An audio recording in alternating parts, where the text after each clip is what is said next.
couple months later, got in trouble again, fighting again. I go to mass this time. Yeah. Then at that time, being a knucklehead, I ain't had no driving license or nothing. So I'm driving a government vehicle. I run a stop sign. I get pulled over. I give them fake information. On the base? On the base. My boy used to go out, hang out. And then I went on leave. Funny story is, the place we used to go to all the time, somebody bombed it. Somebody bombed the restaurant, man. So they locked down the base. And I said, I'm here in Virginia. Yeah. They back there, but they didn't go that night. Wow. So they stayed on base that night. Yeah. And somebody bombed that base, man. So I'm going to medical. They're trying to do physical therapy. They're trying to do things. So one day, the agent was like, look, hey man, we'll get you an MRI. So me, I'm thinking like, all right, MRI. I'm definitely not thinking MS. I'm not thinking nothing crazy. Nothing crazy. I'm thinking like maybe like a bulging disc or something in my back. So he come back. He sit next to me, and so I did an MRI and the results came out. So like he sit next to me. He like, hey Sam, man, I gotta talk to you for a second. So I'm like, man, do you want to tell me I got cancer or something? I mean, that's what I'm thinking. Yeah. And he like, yeah, they found signs of MS. Let's lock in.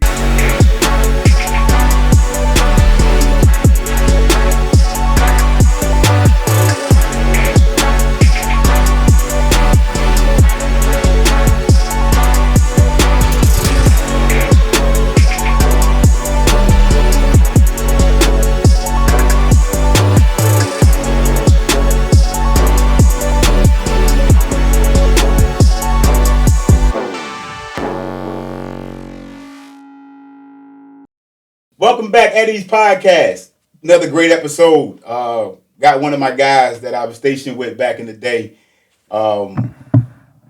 Actually, my last command. Yeah, my last command was stationed with this guy. P-Town favorite. One of them guys, born and raised in this area of Virginia and left for a bit, came back. But he one of them type of sailors. Like, I grew up here and now I'm stationed here. But hey, my guy, LSCS Chief Dominique Sherrod, retired, man. Thanks for coming through, man, showing us love, man. Thank you for having me on, man. Yeah. And I we were supposed to do this a while ago. Yes, sir. Because Dave Hooker called me one day. Okay. And said, man, you got to hear this dude's story. Yeah, he Dave Hooker. I ate lunch with him. Yeah. Shout out to them ABs, man. Yeah, Dave Hooker. Yeah, good brother. Dave, you coming too, so be prepared. Because you got a story as well. But anyway, Dominique Sherrod, man. Yes, sir. P-Town favorite. Joined the Navy 2002. Duty stations, Diego Garcia. I've been there. Good times there. Every time you say somebody Diego Garcia, they start laughing. Yeah. They start laughing. Because they know. They know. Unspoken things. But you had to be there to know. Yes, sir. USS Saipan, DCOM, VFA 86. You a young SK kind of making some moves. Because you went to a ship, now you at an F-18 squadron. Yes, sir. You learning some stuff as an LS. Yes, sir. I obviously. learned CBMU 202. Yes, sir. Like a combat battalion? Maintenance battalion. Okay, Yes, okay. Did an IA in Djibouti, Africa. USS Mason, USS Carr. Did the TRGW hull swap. That had to be a nightmare. That had to be a nightmare. Sure. Yeah. I hear about that a lot. Yes, I hear about it a lot. Yes, it was TRGW and Reagan. And the Reagan. Yeah, and Reagan. Yes, sir. It was, The sailors is everywhere. I ended up on the G-Dub, and we got the worst end of the stick. Really? I hear that a lot. The worst end of the stick, for sure. Left the G-Dub, went to the USS JFK, the Kennedy, pre-com US CVN 79, excuse me. 79, yes. Gerald R. Ford. Yes, sir. Shout out to my Ford Tough crew. And you retired from FRC Mid-Atlantic. Yes, sir. Yes, so hey man, thanks for coming through, man, and chopping it up with me. Interesting life for you. Yes, sir. Very interesting life for you. And we'll dive into it and talk about it. But how you been, man? Yeah, I've been great, man. Like I say, retired, living my life, man. Working over at Airland now. Mm-hmm. Just, doing the same thing I did in the Navy. Just enjoying retirement. Just enjoying retirement. What keeps you at ease right now? Like, what's that thing that kind of keeps you at ease? Honestly, man, it's just me my faith, man. Just like knowing that all is going to be well regardless of what I'm going through. It could be chaos in front of me. I'm still just going be good. Yeah. I'm blessed. Yeah. Did it take you some time to get there? It did. It Yeah. did. You know, a lot of chaos. Definitely like before, like probably right before I retired. But nobody would know it outside of the people who knew. I got you. You know what I mean? People who involved. But I just try to just push through it. Yeah. And just I just live my life that way, man. Yeah. I'm telling you, Yeah. man. Like, Yeah. it's just a peace that just nothing can bother me at this That's point. good. That's good, Yes, man. sir. That's good. That's good. Growing up in P-Town, man, everybody talk about either P-Town or Bad News, Newport News. I ain't gonna say what's the best, worst, whatever. I don't know. But when you say, "Oh, they from Portsmouth," you kind of get that bad rap. Yeah, it's a bad rap, but I didn't get into the no drugs, no crime, and nothing like that. I just lived my life. I was just a kid who went to school. Ain't gonna lie, barely graduated just because I was a knucklehead. Yeah, Like what I yeah. mean. But I wasn't a knucklehead getting in trouble. And stuff I got like you. That. I got I was you. just more of a knucklehead, like class clown type. No, Class like clown that. type stuff. And then as soon as I graduated, I just joined the Navy at 17. Yeah, I graduated. Joined yeah. the Navy. That's it. Growing up in Portsmouth, like, did you know what the Navy was about? Was you even paying attention to that? Because this is a Navy time. I was not paying attention. And the funny story is my dad was retired Navy, but he retired in 1972. Oh, So he retired before I was even born. yeah. So and then I worked at the commissary and I still didn't know nothing about the Navy. For real? Yeah, I was totally You work at the Portsmouth Commissary? I worked at the Portsmouth Commissary. The day I turned 16, my dad took me up there and I started working. Bagging groceries. Bagging groceries. He dropped me off on my 16th birthday. It was like, Janet, you got him. Really? Yes, sir. Yes, sir. And I worked there till I went to boot camp. At the Portsmouth? At the Portsmouth Commissary, just bagging groceries. I used to make a lot of money, too. What year was this? 2000 to 2002. Oh, okay. I ain't get here yet. Yeah, Wow. I worked at Portsmouth Commissary. Wow. I was bagging, I had to make like $200-$300 a week. Like weekends, oh man, I'm working. Yeah. Yeah, like me and my boy, we used to work from open to close. Just working the line. If we can get on the line, we working. We Right. go, like one of us run go get a sub and come right back. You making that money? I'm making money, man. And then we Tax free. Tax free. And then we probably hit the club that night. For you, the club, like, what was that back then? Like, if you've been here a long time, Infinities, the Cave, yeah, the Alley. the alley. We had fake IDs back in the day. We was working it back in the day. Right. And then once I graduated, I just decided to join the Navy. Man. Decided to join the Navy. Did you have any plan, like it was just like, okay, I'm about to graduate high school and now I'm gonna go join the Navy. I ain't got nothing else to do. I saw the recruiter because he had been bugging us like, "Hey man, when y'all gonna join the Navy?" We're like, "Man, we ain't joining no Navy." Probably about 2 weeks after graduation, I saw him. I said, "Hey man, how can I join the Navy?" He sent the recruiter over there the next day. Really? And then I joined that day. I had to get my mom to sign because I was under 18. Right. So my mom ended up signing for me, and then they were surprised. My mom and dad were surprised that you joined the Navy. Yeah, what did your dad do in the Navy? He was a SH. Mm-hmm. He was a SH. Is that the reason why you became a SK? No, because I ain't know.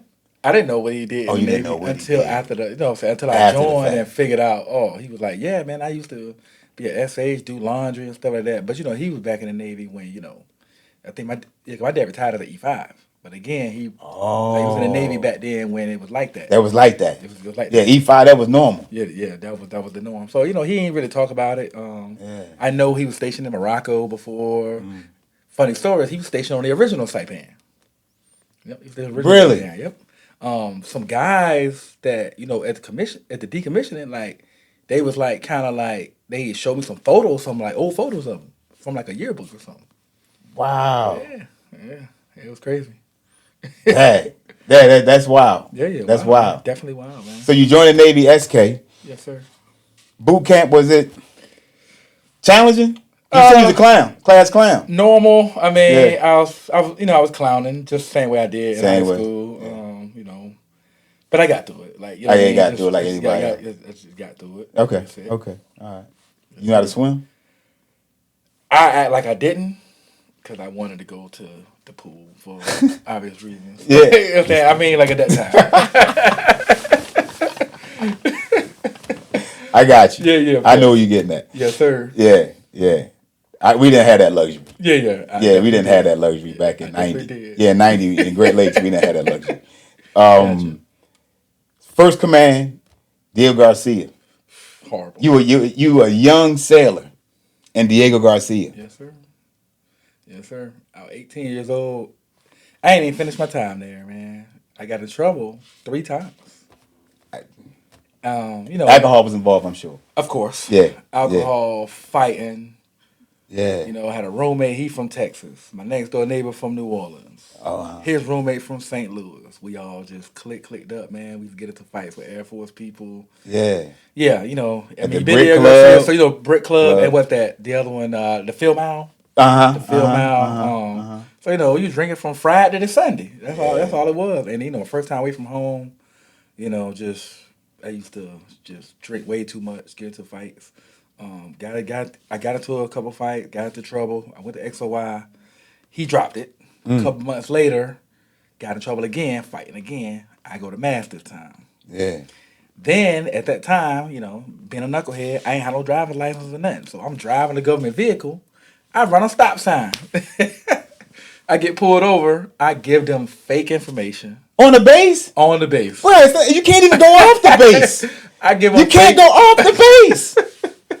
Look, because I was already on restriction. So I'm in the vehicle. I'm just trying to go to work, right? I use my roommate's government vehicle. Yeah. So, I knew how to drive. I just didn't have a license.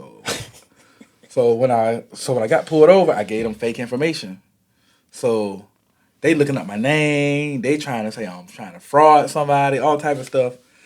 So they come and get me. So my command come and get me. So like the next couple of weeks, they like, look, man, they want you off the island. That pretty much ended up happening. Really? Yeah. So eventually I ended up talking to the legal officer, and he like, man, you becoming a threat to British-American relations. Because remember, I got arrested twice for the fights. And then a situation with that, they was pretty much tired of seeing me. So I ended up working on a deal where I had to leave the island, but I had to pay a fine for the driving with no license. So I paid like $500 for driving with no license. Ended up having to go to Japan, which was where the ISIC was at. Okay. Went to MAST, and he ended up kicking me out the Navy, man. He told me I was kicked out. Yep. So, for all those things you did on Diego Garcia, they kicked you out the Navy. He told me I was getting out the Navy. Matter of fact, the next day, I ended up signing all the paperwork.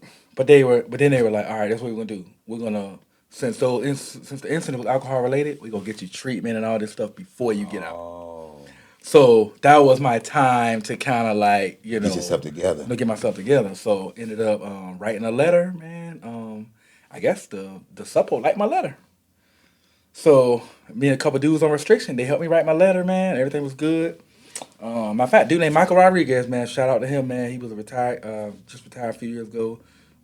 Senior chief. Yeah. We was on restriction together. And he helped me write my letter because he had did back-to-back restrictions too because he had a DUI, a couple things, man. And he got caught with a phone on restriction. So yeah, it was wild. It was wild in Japan.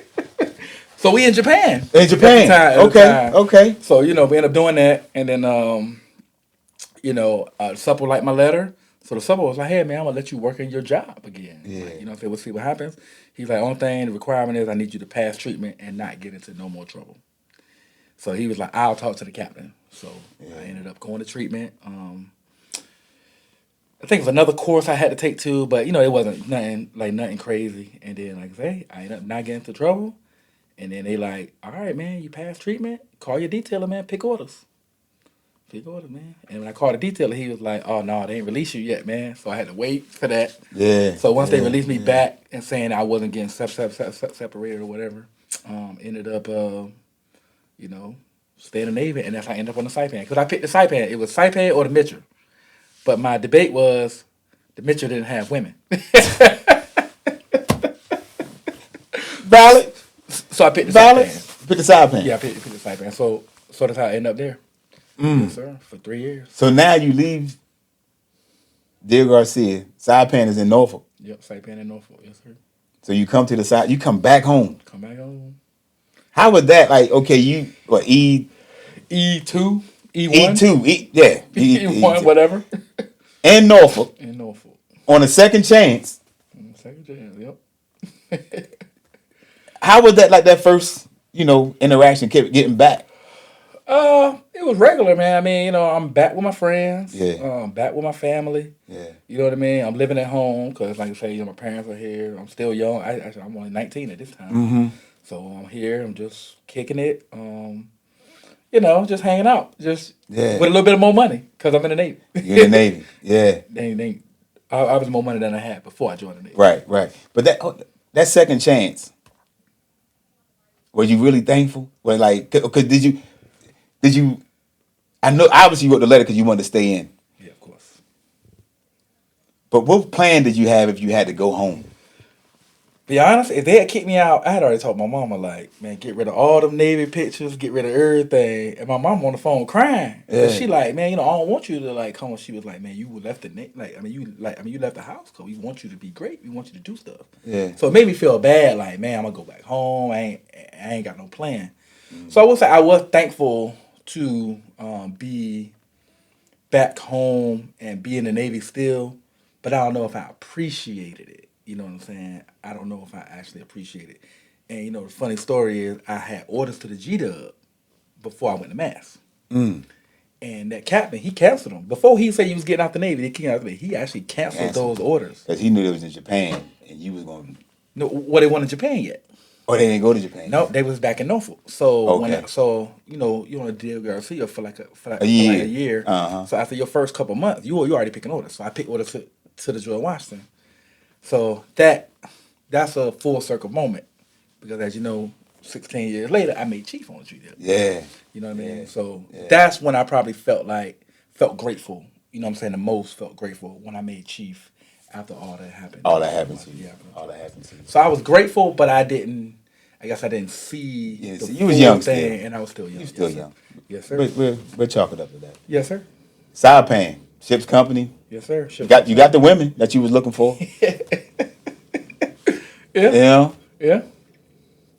Like Saipan was cool. I met a lot of people that I'm actually still cool with now. Oh, that's cool. You know what I mean? A lot of good mentors, man.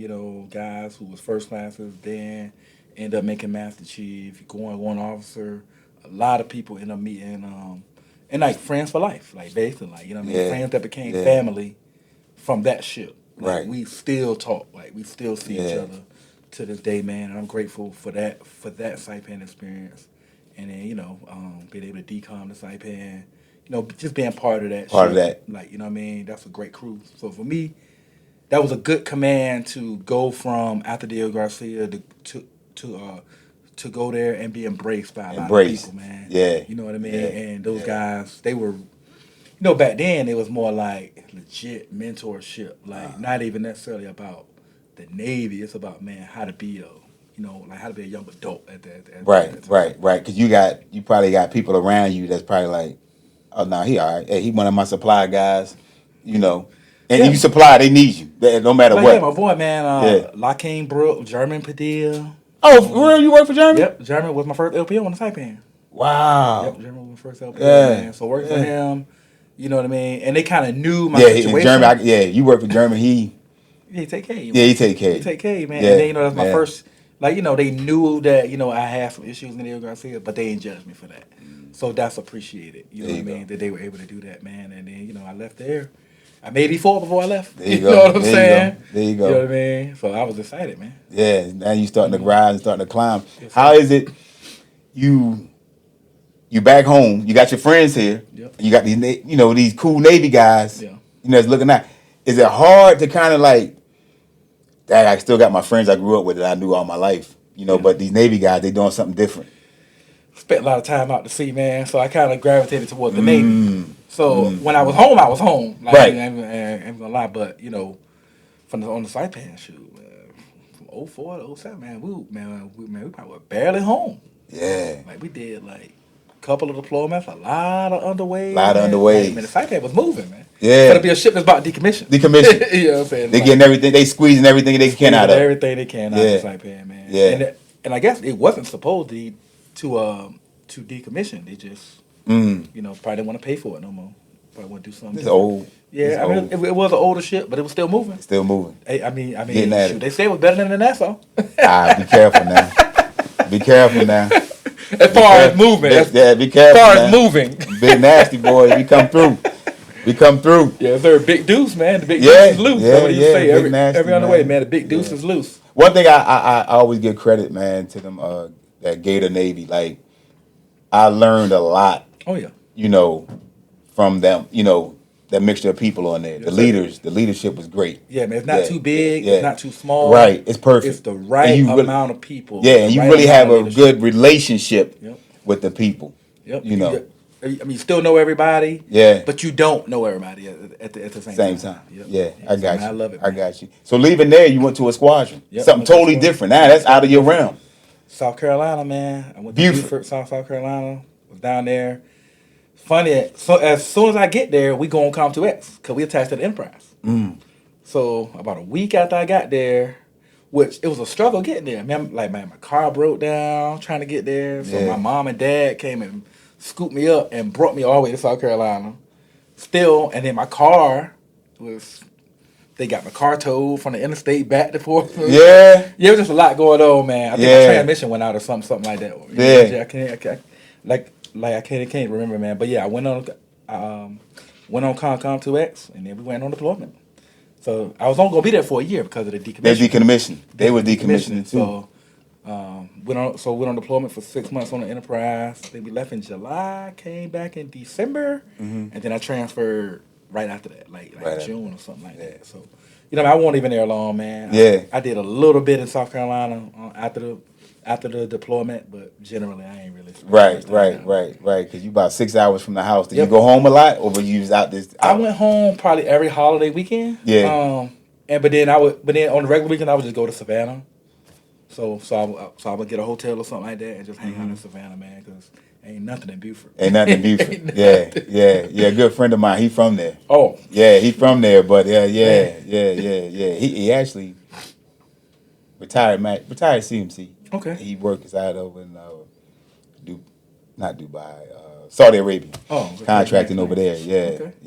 He living a good life. Beaufort. I mean, Beaufort ain't a bad place to probably live if you want to just retire and just chill. There's a lot of veterans down there that live there that retired. Yeah. Like Marines. Because Paris Island right there. Yeah, that's right. You know what I mean? So it's not too bad. I wouldn't live there. Yeah, it's different. And then when I was young, I was 22, 23 years old, man. You wild. Hey, the next big city like Savannah. And Savannah, 45 minutes away. Yeah. You know what I mean? I think the weekends that I wasn't on duty or something, I was in Savannah. Man. In Savannah. Yeah. Hanging out. Yes, sir. You remember good stuff about Savannah? Oh, it was cool, man. I don't necessarily remember it. Yeah. It was, That's the first time I went there. No, that's fine. Like, I tried conch for the first time. Oh, wow. And I didn't know what it was. The dude, my man, he from there. He was explaining to me. Yes, sir. And I said, what?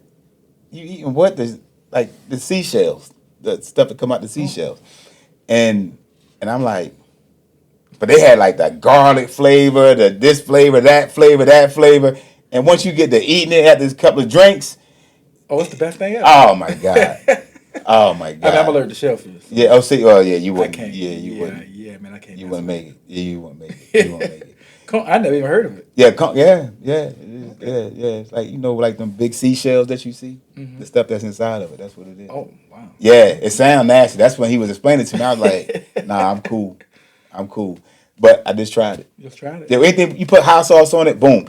Once you take it like that, like anything tastes good, you put the hot sauce. Yeah, then after that you can start eating it without the hot sauce. After a few drinks, hot sauce. Yeah. And that's the thing I love about being in the military, because you can go to somebody's where they from and eat something different that you never even thought you was going to experience. Like, eating gumbo for the first time was a big deal for me. Yeah.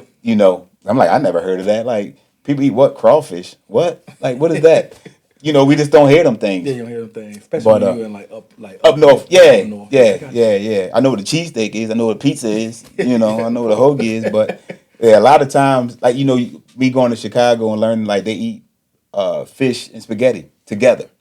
It's just like different meals. But that's normal for them. Nothing goes with spaghetti. But bread. Spaghetti is spaghetti. It's spaghetti. That's what I'm thinking. But nah, they have fish with their spaghetti. So I mean, I heard it for sure. Yeah. It's a Midwest thing. Yeah. Now you leave VFA 86, you come back to Norfolk. Yep. And stayed here. The whole entire stayed here time. the whole time. Yep, been here ever since. Been in Norfolk. 2008. Yep. 2008. 2008. Yep. Wow.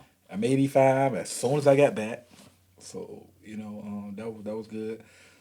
Went to shore duty, you know what I'm saying? Struggle on shore duty only because I'm at home. You're at home. You know what I mean? Is that tough? That really tough, like really being from here and stationed here?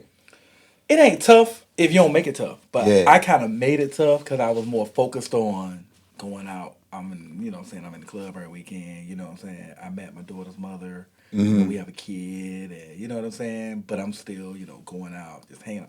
It was just not the right mix for me. Right. You know what I'm saying? Like some people can probably handle it. I couldn't handle it on shore duty because You're not going I out to had sea. too much free time. You had a lot of time on your I hands. had a lot of time on my hands, so I'm in the club every weekend. You know what I'm saying? I'm just being, just being different.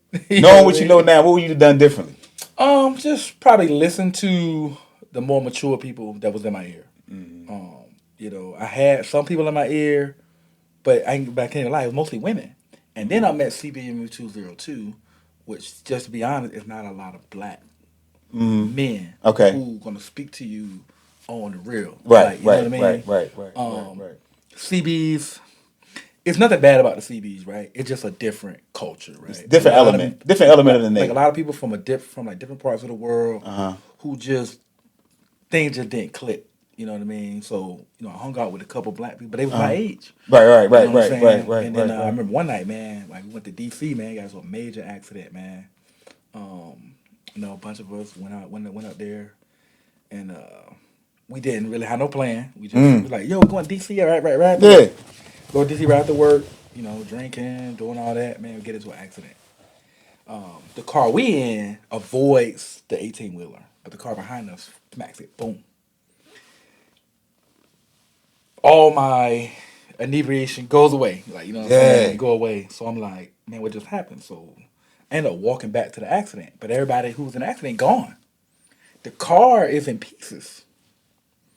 And I'm like, man, and You got ejected out the car or something? Nah, they did. The people behind us did. So what happened was they hit the 18-wheeler. Nothing really happened to the car. They was just in an accident. But another car came behind them and pushed them into the 18-wheeler. And they ended up going to the hospital. But the police was not telling us none of this information, man. And we ended up finding out where they was at. And then they get there, and the cop was like, look, I'm not charging y'all with no DUI, man. He's like, y'all got to be the luckiest people on the planet. Really? He said, all y'all, it was like 5 of us, man. We all E5s. And they like, man, they were like the tractor trailer driver, he fell asleep. They end up hitting the 18-wheelers. Somebody hit them. We don't even know what happened to the people who hit them. Like, we have no idea what happened to those people, man. Like, it's almost like that situation was like kind of just pushed off to the side. I just thank God, man, that we all alive and we got into no trouble. Yeah. You know what I mean? And then we all ended, you know what I'm saying? Like, I think we all ended up surviving and having good lives, having children, having good careers, man. So I feel blessed. That's probably the thing that happened on shore duty that made me realize, man, I got to get offshore duty because I'm starting to be really reckless. Okay. You know what I mean? I was super. I guess the whole point, I was super reckless on shore duty, just not doing what I was supposed to do, man. It was reckless. Yeah. But again, I had time on my hands. You had time on your hands. Yep, I had a lot of time. How many years you got in the Navy around this time? That was 2008. It's like 6 years, man. 6 years. Like 6, 7 years. Okay. Like 6, 7 That's normal years. E5. So, and I'm 23. Yeah, so normal I'm still E5 young. behavior. And I'm still young. Yeah. Because people always, and you got some E5 that's locked in and going to do what they got to do, and some of them still teetering the line. Yeah, I was not locked in at all, man. Yeah, you weren't even locked in at all. Yeah, they kept sending me TAD to try to go to ASF, and I kept failing on purpose. Yep. Because I was like, man, I'm not trying to do no security, man. What's wrong with y'all, man? You know what I'm saying? So, and then plus I got bad eyes anyway, so I kept failing the night shoot.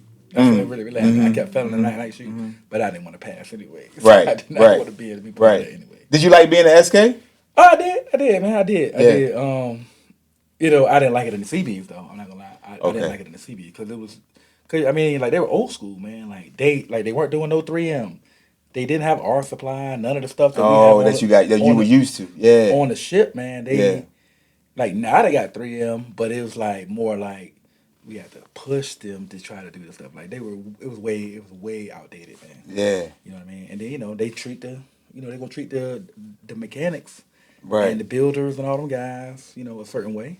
Right. You know what I Right. mean? Right. And I Right. told the Right. CMC that when I checked out, man. Like I just wish that there was a little bit more mentorship for the non-CB rates, and that there were, because he was black. Yeah. You know what I mean? That there were more black leadership within the CB, which is not. It's not. Okay. It's just not like that. Okay. CB. Okay. So, yes, sir. So when you went to Djibouti on the IA, you was Yeah. E5 then? Yeah. So what happened was I went. So crazy story about that is I went to the Mason first, Uh-huh. then the Carr, and then the Roosevelt, and then IA while I was on the Roosevelt. So All right, so before we get that in. Okay, Yeah, it's yeah. the Carr, the Mason, DDGs. Yeah. So Mason was the DDG. So I left. CBM 202 to go to the Mason. And then I did 2 years there. Deployment. Ray Kemp was a CMC. Yep, Ray Kemp was a CMC, man. And I always thinking, man, because my dad passed away when I was on there. Oh, wow. Okay. Sorry to hear 2011 cruise. And I remember, man, he the one that suggested that. So my dad passed away. So my mom was like, "Yeah, we're gonna throw his ashes at Little Creek somewhere." But like Ray Kemp was like, "Hey, man, we'll do it on the ship. Like we would do a burial seat on the Yeah. ship." Yeah. So, man, I always thank him for that, man. Because by the time I got home, I missed the funeral. Cause I'm a knucklehead. I ain't had no passport, so I couldn't just leave the ship and go wherever, right? Yeah. So it took me so long to get home. It took me like 5-6 days to get home. I missed the funeral. So I told my mom, I say, "Look, I'm gonna have to take the ashes back to the ship. We're gonna do a burial feed. They're gonna video it. They're gonna do all that stuff." So, but the ship did it. I ended up going down to the mortuary affairs or whatever. I did that, and we ended up doing the burial feed, man. We did burial feed before we got back off deployment. Yes, sir. So you took the ashes back. I had to take the ashes back. Yep. How was that? I didn't really think about it, man. Yeah. I had them in my bag. I get back to the ship. The HM1 was like he gonna put them in one of the BDSs until the burial SC. But then it's crazy. None of the sailors knew. Only the chain of command really knew that it was my dad who was doing the burial SC for. Yeah. Until after the ceremony, Ray Kemp ended up telling everybody who was out there that it was my dad. And that's when everybody started crying and doing all that, man. Wow. See, it was an emotional moment, man, for me, man. Because, like I say, I didn't, I missed the funeral. My dad, you know what I mean? It's kind of like a full circle moment, you know what I mean? Because he got sick right before deployment. He had a massive stroke, man. He had broke his hip. And he went for hip surgery, but he didn't make it out. He had a stroke during the surgery. This is before deployment. I think New Year's Eve, as a matter of fact. It was New Year's Eve 2010, as a matter of fact. And then we went on deployment 2 weeks later. So so deployment was kind of stressful. Yeah. So that was a real stressful deployment because you don't get updates from my mom and stuff like that. He he getting better or he not getting better, and then I think eventually he got better, but then I think he got an infection in his leg and it was cut his leg off or he. Right. Or One he of them was gonna die. situations. And then my mom was like, yeah, she didn't want to. Because, she would have to deal with that. My mom only 95 pounds, man. She can't take care of nobody, man. She ain't no registered nurse or nothing like that. And, my parents, we ain't come from money, man. She couldn't afford, to have, an in-home nurse and stuff like that. So she made the decision, you know what I mean? And, I think that for a while I kind of regretted, I was kind of mad at her for making that type of decision without even telling me. But, I think about it now, man, with a little bit of empathy, and I went through some therapy. I'm like, man, I can't blame my mama for that, man. Yeah. She did what she had to do. For her husband and her life. There you go. You know what I mean? So there you go. It's just maturity in me now. Yeah. You know what I mean? Back then, for a while, I was pretty mad. But, just maturity in me say, you know what? I forgive my mom for that. Because it ain't even worth even, that. That's what's up, man. So, That's what's up. Man. That's big of you. Yeah. So that was the Mason, man. That was the Mason for me. But then I got crossed that to the car. To the car. Yeah, I crossed that to the car after 2 years on the Mason. Went to the Carr, did a deployment, but then the Carr was decommissioned. You and these decommissioners. Yeah. I don't know what it is. What I say, but I only picked orders once. My whole career, I picked orders in what it used to be CMSID. I never picked orders in M&A, but CMSID I only picked orders one time. And that was to get to the Mason. That was it. That was it. So I went through the Carr, I did a deployment. As soon as we got back, we decommissioned, and that's how I ended up on the Roosevelt. On the Roosevelt. Yes, sir. Made first class by then? Nope. Still second class. Still second class. You checking along. 5 years. 5 years at that time. Yeah. I ended up doing 7.5 years in second class. Second class. Yeah. So I'm still at E5. I'm on the TR. As soon as I get there, they're like, hey, man, you going, we in the yards at that time. So about to leave the yards. They're like, hey, man, you going IA, bro. I'm like, what? They like, yeah, you going IA. I'm like, I transfer in a year. They like, we'll get you extended. Yeah, too easy. Yeah, we'll get you extended. Yeah. But then I ended up extending anyways. I took the $12,000. Oh, FDIP. The E5 FDIP. So I ended up extending. So at this point, I don't know nothing about the crew swap. At this point. So ship decommissioned. So I go IA. So in the middle of my IA, they like, yeah, man, some of us going to San Diego, man. Some of us going to George Washington. So they trying to figure all this out. I'm like, what? Yeah. You know what I mean? Yeah. That was a whole mess. So I come back, and I come out like October, deployments in January. So I'm trying to get out of it at that point. I'm like, I ain't going about deployment. Yeah. But then DOCPO was like, hey, man, I need you to go on this deployment. Yeah. I need you to go. Right. So I'm like, all right, man, it is what it is. So I got back up IA in October. They hooked me up though, because I didn't stay in no duty from October to deployment. Oh, okay. Which was like 6 months. Yeah. I spent no duty at all. Yeah. You know what I mean? Ended up getting a good eval in March, you know what I'm saying, because I went IA. And then went on deployment, man. Went on deployment. And knowing I was coming back to Virginia, because I was on the G, to go to the George Washington. The George Washington. George Washington Adventure. How was the IA? How was your booty? Hot.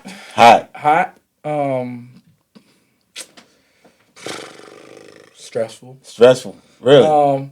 Because of the heat. I say because of the heat, man. Yeah. Like, I never been that hot in my life, but I lost a lot of weight. I walked everywhere. We played basketball every single night, pretty much. We couldn't leave the base for like my first 6 months there, just due to some stuff that was happening. So stuff was going on. Out in town. And then we finally could leave the base. And then me and my boy, we used to go out, hang out. And then I went on leave. Funny story is, the place we used to go to all the time, somebody bombed it. Somebody bombed the restaurant, man. So they locked down the base. And I said, I'm here in Virginia. Yeah. They back there, but they didn't go that night. Wow. So they stayed on base that night. Yeah. And somebody bombed that base, man. I mean that restaurant that we used to go to all the time. So then by the time I get back, couldn't nobody leave base again. Wow. So it was like 2 months of like 11 that I could leave base. Right. So hearing that, like, you got bombed, you got to go back over there. Yeah. They don't even register, like, I'm going back over there, and they just bombed this spot that we at, it close to. It did not register at that time, man. You're just going through it, man. You're just in the Navy, man. Just making it happen. You just making it happen. Like, yeah. And, I never really think about, like, man, like, some people that could, like, drive their mental health downward, man. But I never thought about it. I just went back. They came and picked me up from the airport, and I went back on base. That was it. Wow. And this carried on like nothing. Just carried on. Never like happened. Nope. Like nothing never happened, man. That's that military mindset. Yep. It's crazy. It's dangerous like though. A shutdown. Like you shut down. Like you didn't even really factors. Okay, I know what happened, but okay. It barely registered. Like when they told me about the restaurant, I got an email about the restaurant. And they like, yeah, man, we ain't go tonight. So yeah, we good. And then I kind of just moved on. Like, you know what I mean? Like my friends are still around, so I'm good. Yeah, I'm good. I just kind of moved on, and then that was it. Yeah, man. Went back, and then I came back, and I went to the TR. To the TR. Back to the TR. TR, but that triple hole swap. Yep. Did you make it to San Diego? I did. So you did? I took the ship so we pulled in Singapore. I went on leave so I could stay on duty the first 2 days when they pulled back into San Diego. So I came back like a week before the ship got back. I stayed with my boy until the ship pulled back in. So I stood duty for 2 days, and then I made first. So that's when I finally made first class. You made first class. Yeah, after 7.5 years. 7.5 years. Wow. 7.5 years E5, man. I wasn't a gold E5 because I had went to math. Right. So I could have been a gold E5 quite yet. Yeah. But I think it was I made it in 15, so 13 years. I made it my 13-year mark. 13-year mark. 13-year mark. I made finally made first. Finally made first class. Did you feel what? It's a difference. Yeah. It's a difference making it that late, later, compared to others, people that you serve with. You like, Dad, they a first class. Oh, she a first class. Oh, he a first class. Years. Oh, he right. So now that you make it, like, did you feel like, Dad? Now I know how this first class feel. I did. I truly appreciated it. But to be honest, I had already felt like a first class. Mm-hmm. You know what I mean? I had been an E5 for so long. I was already kind of moving. I only hung out with first classers.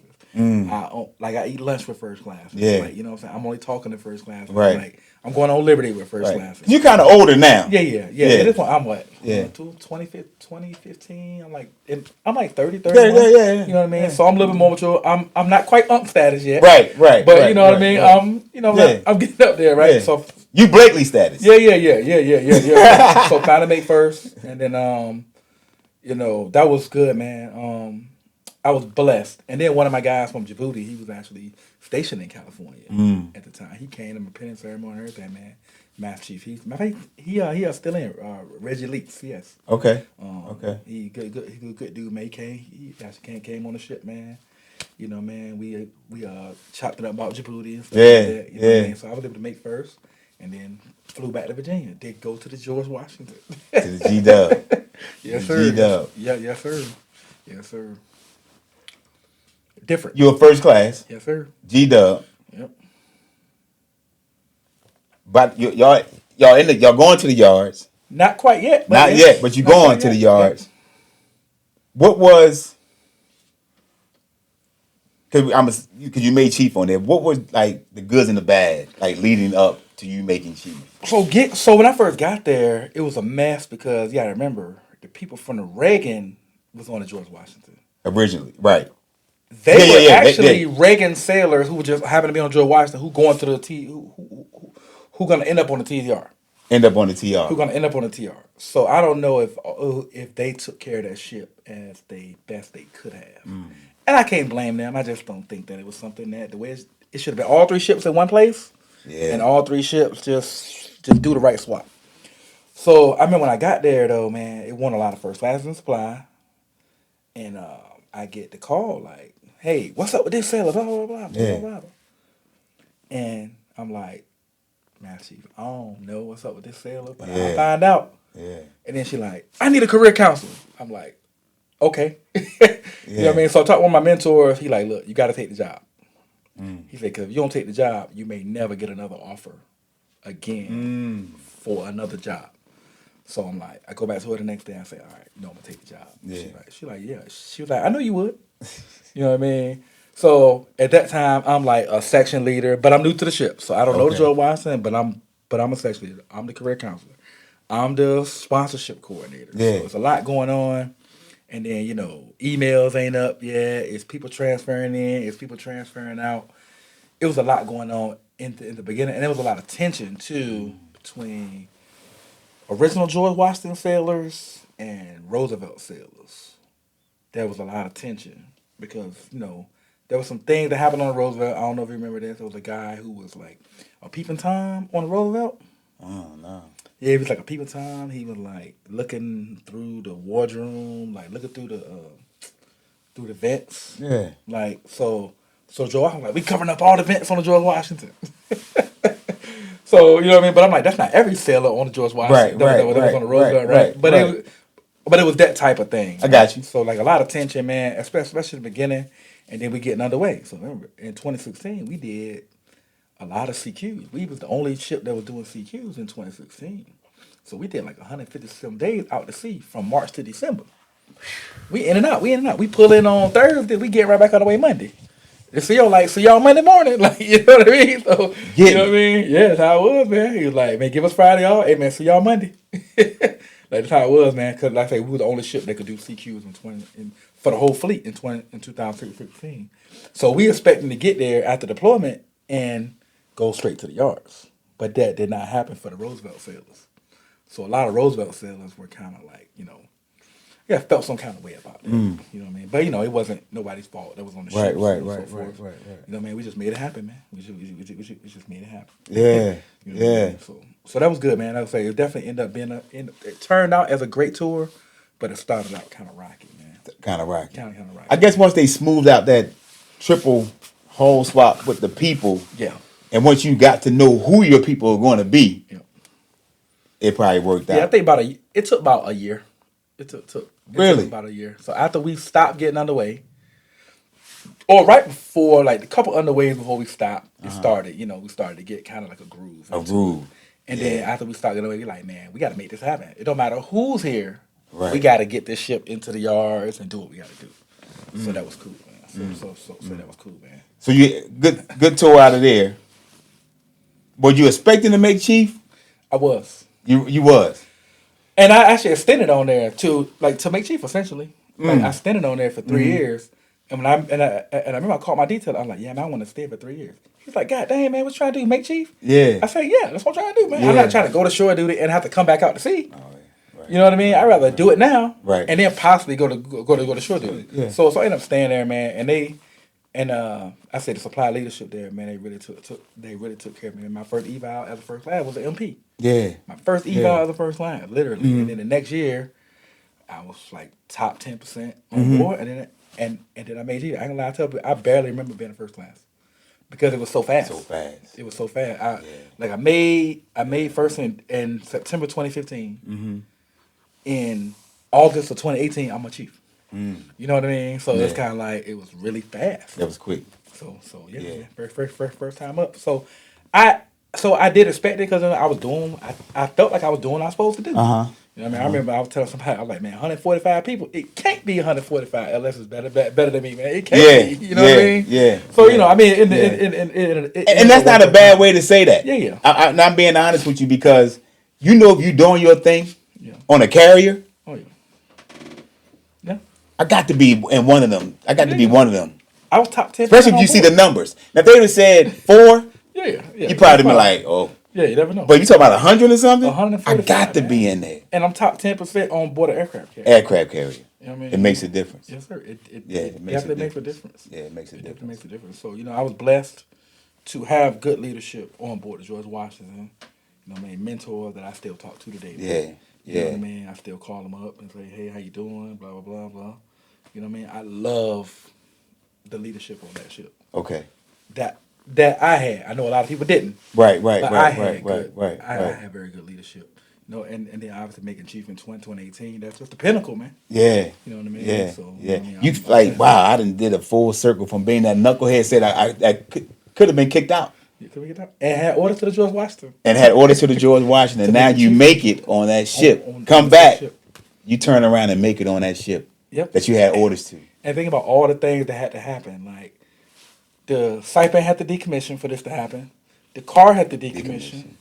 VFA 86. VFA 86. Yeah. I had to get cross deck to the Carr. You had to get cross deck to the Carr. So all this had to happen, and then the crew swap had to happen in order for me to get back to the George Washington. So I mean, I think about it, man. Only God can make a move like that. Yeah. You know what I mean? But I mean, the way I see my life is like God sit ahead and provide, man. God sees ahead and He gonna provide everything you need to get to that point. Yeah. So I would say full circle moment, but to me it's just God just putting you right back where you want to be. Right. Or like where you're supposed to be. You just got to go through some things to get there. Respect. It's like a forge, man. Like you got to get through the fire, man. You got to learn some things. You got to learn. You got to learn some things and go through some. Because you might not be ready for that. Like you know what I mean. Like God ain't gonna give you nothing that you ain't ready for. Right. Because then you're gonna blow it. You know what I mean? Like we give you something to blow it. Like that doesn't make sense. Yeah. I mean, so you got to prepare you for that. So definitely I'm blessed for that, man. So you make chief. Yep. And I'm just checking in. Yeah, of course. I don't know you. Yeah, of course. Go through the season. You don't get pinned. Yep. Yes, sir. Don't get pinned. I'm like, what's going on? I really don't. Yeah, you don't know me. I don't know. Yeah, I don't know. Like, I got you. I'm at the things, but I'm watching. I didn't. Yeah. And I know knuckleheads. Sometimes you like, oh no, they ain't ready. They ain't ready. They ain't ready. Yeah. I honestly didn't see that. I got you. Well, I honestly didn't see that. And maybe I had my eyes closed. I don't know. Yeah. But I'm saying I just didn't see that. But how did you feel seeing the people that you went through 6 weeks with get pinned? You at the pinning. Yep. At the pinning. You there. Yep. Months go by. Yep. Then you have a conversation. Yeah. And some things change. Yes, sir. What was you going through? Because when did you find out that you wasn't getting pinned? The day after final night. So, kind of had a meeting. Again, man, I don't want to say no name because I'm not going to talk bad on nobody. No. Mm-hmm. You know what I'm saying? I had a meeting, and they were like, hey, man, we're not going to pay you. The manager got family coming in. Yeah. You know what I'm saying? I got people, like, planning a party, which I didn't know about, of course. Right. So I call them and tell them, hey, man, I'm not getting pinned tomorrow. And they're like, what? They Google it. This is family. Googling stuff about being a chief to figure out, like, what could have possibly happened. Yeah. And they couldn't understand it. Like, and I couldn't explain it. But then they couldn't understand it. So I say this. Because remember, I think we had a day or two before the pinning ceremony at the final night. Yeah. I wasn't coming to the pinning initially. I was not going to come. Okay. But, and I wasn't in the church or nothing like that in 2018.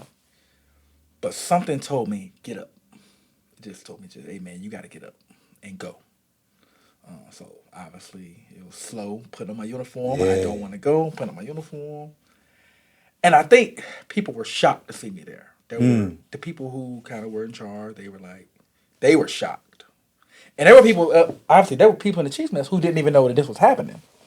Get there, my name on the cake. They got all my stuff is there. My name in the program. Everything's happening, right? Which I have never looked at the program. Really? I have never looked at that program. Ever looked at it. Never even thought about looking at it. It took me a year to look at the little Google picture file. It took me a whole year to look at that. Straight up. So I had a lot going on, Mike. You know what I mean? Because there was a lot going on personally within my family and stuff like that during the season that I kind of didn't really like. And there was a point in the season where I kind of just stopped caring, man. I'm just completely, completely frank. Like, if once, like there was a point, I think I was like, man, whatever gonna happen, gonna happen. You know what I mean? It is what it is. Like, this is what you thinking during the season? This is what I'm thinking during the season. Whatever gonna happen, man. It is what it is. And I don't know how or why this was happening. Yeah. But you don't really see that until I think I didn't really realize what actually happened till a couple years later. Which I'll get into that here in a few. But yeah, man, I went to that pinning ceremony and I was just like, trying to congratulate everybody, you know what I mean? Yeah, I'm not feeling salty for the people. Yeah. I'm just feeling down because I felt like I disappointed like a lot of people. You know what I mean? I felt like I disappointed all the mentors, anybody who who helped you get you to that. Yes. Yeah, like they did everything in their power. They did everything in their power to get me to that point, and I'm like, man, how did this happen? So me in my mind, I'm like, how did this happen? And the months go by, you know what I mean? And you got people in your ear, you know what I'm saying? And I say again, man, I definitely appreciate you for always checking in on me, man, because you checked on me almost every day, man, at least once a week for sure. Yeah. Sending me videos, sending me positive vibes, man. You see me in the P-way, you hollering at me, man.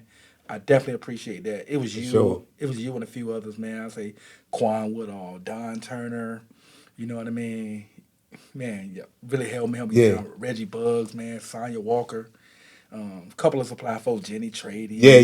Keith Gilbert, like, you know what I mean? So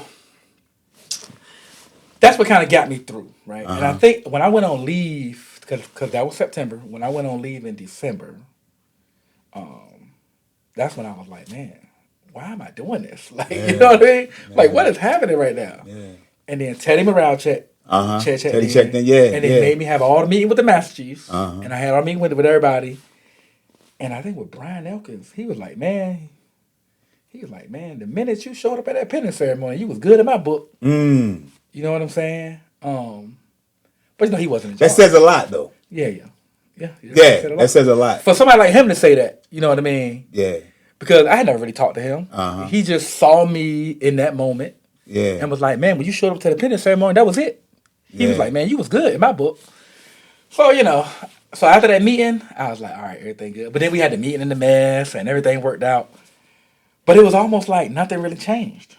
You know what I'm saying? From the day that, for all that stuff that happened, to when, I finally got pinned, it was like nothing changed. You know what I mean? The only difference was my sales was kind of being weird, but I can't really stop them from being weird. They were like, oh, do we call them Chief Select? We call them LS1. What do you call it? You know what I mean? I was like, call me whatever y'all want to call me. Yeah. They was like... That's a good question. What do we call you? What do we call you? They were just like, we'll just call you Chief. I mean, I was like, call me whatever you want to call me, man. Yeah. I was like, you know what I mean? I'm not going to be mad at y'all because y'all not understanding what's going on. Right. I kind of just put my head down, man, did my job. They was like, hey, you going to be the chief at the GG warehouse. So I don't care what uniform you got. You know what I mean? Which was a good lesson for me to give later on over seasons, that it don't matter what uniform you in, man. You got a first class chevron, third class chevron, whatever you is in. Are you a chief or you not? That was that's ultimately what I used to always ask every select. Are you a chief or not? Right. And only you can answer that question. Only you can answer that question. Yeah. So that ended up, like I say, ended up being a lesson. So look, I don't feel like, hey man, you gotta that. I'm like, man, God didn't put me through that. But God will allow the circumstances that you in to be made for good. He ain't put you in it, because you put yourself in it. Like, that was all on me. Right. But to use that to help others and, make me a better leader. I think it made, I definitely say it made me a better leader overall. Overall, sure. Going through that. Do you think back, say, well, I know where I probably went wrong. Oh yeah, definitely. In this moment. Definitely. I think I went wrong in that moment because I'll be honest, I didn't know who I was at that time. I had my own personal demons and stuff like that. I legit didn't know who I was. So if somebody asks you, who are you? I'm legit thinking like, man, who am I? You know what I mean? Like, actually, like my actual person, because, you know what I mean? Am I this person who, want to run the streets or, you know what I mean, not be leading or just, you know what I mean, just not doing what he's supposed to do in life. Yeah. But I'm this super sailor at the same time. And I got selected for chief. I'm this top flight sailor. But at home, I'm probably not the best. You know what I'm saying? I mean, at the time, I wasn't married or nothing at the time. So, I was kind of moving however I want to move. Yeah. You know what I mean? Me and my daughter, we were trying to form a relationship because, she won at 09. I've been out to sea. I went on deployment 11, 12, 13, 14, 15. Time with it. So, you know what I mean? I'm trying to figure that out, trying to manage that. You know what I mean? But I wasn't managing it at the same time. So, I told her about this at my retirement ceremony, man. I apologize for all that. Yeah. You know what I mean? I remember that, yeah. And we still building to this day. You know what I mean? And she's 16 now. Like, you know what I mean? So I thank God, man, that, that we still building. Yeah. You know what I mean? And you're going to continue to build. Oh, when they 30. Yeah. You know what I mean? Yeah. You know what I mean? Yeah. So I'm excited for just her future, man. She went to the prom a couple weeks ago. Okay. So, that was like kind of a full circle moment almost, because I'm like, man, I'm pushing this girl off to the prom, man. Yeah. After all we done been through. Yeah. You know what I mean? Now she's going to the prom, man. So that was exciting. So like I say, in 2018, I really didn't know who I was. So it's understood, like, while you were going through, was you ready to be a chief? That's a better question. Probably not. Probably not. So I guess somebody got it right at that moment. Yeah. Somebody got it right at that moment. Yeah. Yeah. Because I think if I had, maybe I wouldn't have earned it. You know what I mean? I wouldn't continue to earn it if it was like, okay, I'm going to pay you anyways. Yeah. Do I still have the same, resiliency that I ended up having over the time? I probably don't. probably. Yeah. I'm not gonna lie. I mean, and I'm not saying I would have did nothing stupid to lose it, but I probably would have been a very mediocre chief. At that time. At that time, I would have been a mediocre chief, which I ended up not being a mediocre chief, but I would have been a mediocre chief. Yeah. That's real. That's real, and you don't really realize it until years later. 2 years later, yep. 2 years later, because I was like that, making chief at 12 years. Similar story to you. When I checked into a command, I was an E5, and I left as a chief within 4 years. Yeah. But I was an E5 for a minute. Yeah. But I was in first class for, like, Yeah. and I made chief. But I really wasn't ready. I did everything to get there, but mentally, You weren't ready.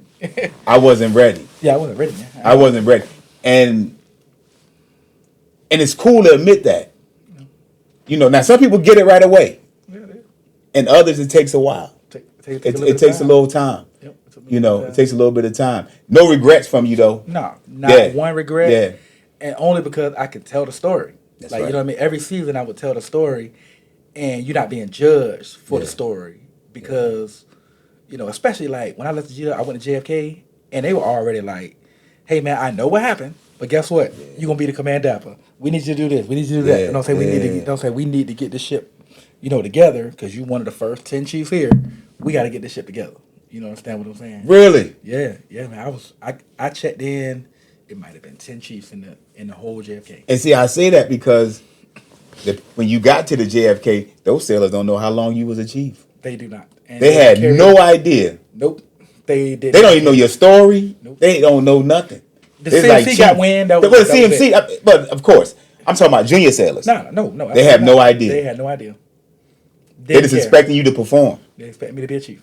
They see a chief, and they respect a chief. Yeah. And the time, I think, was perfect for you on that. Oh, yeah. It was, you went through something. Now I'm fresh. I'm new at a new PCU that's going to grow. Yep. And I can show them I am that guy. Yep. I can be that guy. I turn this around. I understand now. Yep. I think the CMC, that is right, man. He saw it immediately. Yeah. He's like, yeah, man, I heard what happened.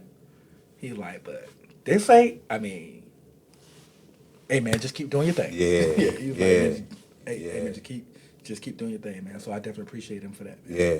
But yeah, I go back, man. So I definitely appreciate you, man. You kept me on the motivation tip. Yeah. You know It's a struggle. Yeah, it's a struggle.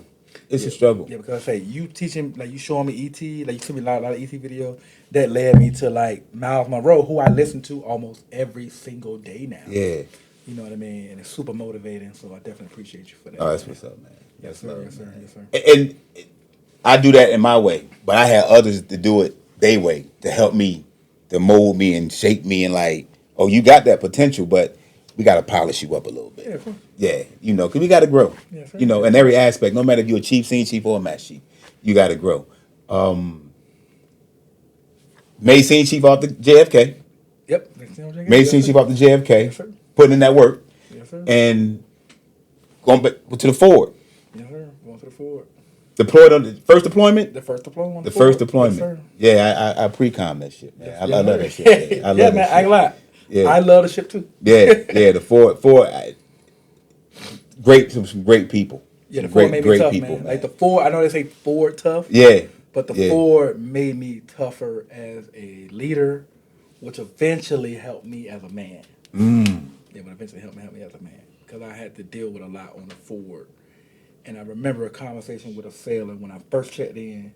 I'm on watch, and he like, Senior, how do you do it? He's like, what's your priorities? I said, man, I'll be honest. I'm a husband, a father, and then a senior chief. Mm-hmm.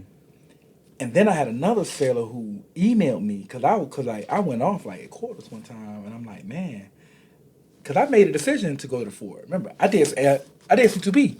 Yeah. The original little group of people who was all going to the fort. Right. So I kind of told them, like, man, I left my family to come to the fort. Yeah, I asked my wife. Yeah. Can I put an application in for to do this? And my wife was like, she's a senior chief. Was she a chief at the time? She's like, yeah, you could do that. But I kind of, and my wife, we kind of already talked about it, and she like, I think he would have did it anyways. Yeah. I don't know if I would have did it anyways, but I was definitely leaning toward doing it. You know what I mean? If that Right, I if that understand. makes sense. Yeah, you just getting the blessing, but that, hey, this is what I really want to do. Yeah, what I really want to do. Yeah. So I end up doing it, and I tell the sailors that, and then a sailor emails me, and he like, man, how could you how did you leave your family? Like, because he had just had a son. So he like, how are you able to leave your family so many times over the years? Yeah. And that really made me think. It made me think like, man, did I really make the right decision? All these things, you know what I mean? But I'm on a ship, man. I'm thinking like, man, I want to go. So I'm trying to make my teeth. I want to go see it eventually. I'm trying to do things, right? Yeah. And then unfortunately, we finished the deployment, and then some things happened. But we'll get into that. But the finished the forward deployment. Yep. That had to be fun. Y'all had some nice ports. I'll be some nice ports in the beginning. It got a little stressful at the end. Yeah. We kept getting extended. Yeah, 9 months, right? Yeah, 9 months. Yep. After we kept getting extended, it just was like, oh my God, dude. Like, oh. Yeah, you ready to go back home? I'm ready to go home, man. Yeah. My wife had planned like a big birthday, like a big return home party. Yeah. She planned this thing. She spent all this money. Yeah. And she like, I spent some money. I didn't count. But she had to tell me what it was because she spent a bunch of money. Right. But we missed it. You know what I mean? So that's all good, man. Yeah. But that kind of another thing that kind of drove me like, man, I shouldn't be missing moments like that. Like, you know what I'm saying? Yeah. Like I'm tired of missing moments. And then I think, my Devo, he was planning his wedding. He missed his wedding. You know what I mean? He was going, or I think somewhere in Europe they have his wedding. Yeah. So we sitting there trying to do our, overseas stuff. Like, I mean, basically we doing it together. Because we going to Jamaica and he going to his wedding. It's around about the same time after the actual deployment. And I'm like, sir, you know what? I got to ask permission to go to Jamaica with my wife. Yeah. I'm like, man, I'm sick of this. Yeah. Like, you know what I mean? You like, I'm grown. Yeah. You know what I mean? Yeah. And he like, yeah, Senior, you're right. Yeah. You know what I mean? Yeah. So, like, me and him super cool, man. He had his first baby last year, man. I'm proud of him. Yeah, that's what's up. Doing that Lieutenant Ronan, man. I'm really proud of him, man.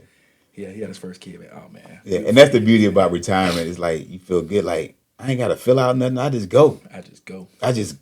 Yep. Yeah. Hey, look, we went to Mexico for Christmas, and I ain't have to fill out nothing. Nothing. I mean, my wife did. But But you didn't. But it feels good. I did. It feels good. It felt good. It feels good. So, you're on the Ford. Some medical complications come about. Yes, sir. And MS. Yes, sir. How did it come about? Like, was you shocked? Was it something like you started feeling ill? What's the... So for a few years, I had been like, stiff, body stiff. So I'm thinking like, man, I just need to work out. I need to stretch. I need to do things, right? So I think after deployment, it got really bad. Like back hurting, legs tingling, feet. The bottoms of my feet were like aching. It felt like knives were in the bottoms of my feet. Like to the point where like I was dreading to walk from the parking lot to the ship. And it was so slow. Like, and people were like just getting mad. Like, why this dude walking so slow? But they didn't know what I was going through at the time. So I'm going to medical. They're trying to do physical therapy. They're trying to do things. So one day the HM2 like, look, hey man, we'll get you an MRI. So me, I'm thinking like, all right, MRI. I'm definitely not thinking MS. I'm not thinking nothing crazy. None of that. Yeah. Nothing crazy. I'm thinking like maybe like a bulging disc or something in my back. So he come back. He sit next to me, and so I did MRI and the results came out. So like he sit next to me. He like, hey Senior, man, I gotta talk to you for a second. So I'm like, man, dude, what I tell me I got cancer or something? I mean, that's what I'm thinking. Yeah. And he like, yeah, they found signs of MS. I immediately start crying because I'm like, man, I'm about to miss all my daughter's moments, like both my daughter's moments. That's literally what I thought about in that moment. Like, man, my daughter's gonna graduate. I'm gonna miss prom. I'm gonna miss graduations. I'm gonna miss these things. So I'm crying. He go get a couple people, and then the lieutenant come over there. He like, Senior, you're not dying. You know what I'm saying? He like, we gotta get a handle on it. Right. Like, we gotta figure this out because one, it's not a confirmed diagnosis. It's just a radiologist saying it at this point. He's just seeing a possibility from the MRI. They're like, we got to get you another MRI, which was on my brain. So I had a second MRI, which obviously same thing. They said they saw signs. So then they got to get you to a neurologist, who the only person who could actually confirm it, whatever's on there, whatever's on there. And my neurologist, he was pretty cool, man. He never looked at my results of the MRI. Yeah. He looked at me first. He asked my wife all these questions, asked me all these questions. And he saw me walk, he did all these things. And then he looked at the MRI. Because he did not want to have a prejudgment of what I should be doing. He wanted to see what I was doing and then match that with the MRI. And then he confirmed it, say, hey, this is what I see as well. So here's what we're gonna do. So that's when I'm doing the aquifers treatment every 6 months, basically for the rest of my life. Mm-hmm. The good news is I just had an MRI a couple months ago. It has not progressed. Oh, it's blessings, man. So I'm That's blessed, blessings, man. Yeah. Man, I thank God for that, man. Because for them to see that and I'm reading it, actually put it in Chat GPT to read it to me. Like, hey, what does this really say? They're like, hey, your prognosis is good. They're not seeing any new lesions because they use I forgot what they use, but I guess whenever new lesion, it lights up. Mm-hmm. So nothing lit up. During the second one. Yeah. So I'm blessed, man. Yeah, I'm good. Yeah, because I had to learn, not knowing a lot about it, but Don Banks, the FSO. Okay. He has it. Oh yeah, I know him. Yeah, matter of fact, we did treatment. My fact, the last time I had treatment, he was there. Oh really? He was there. Yeah. He educated me a lot on it, man. Yeah.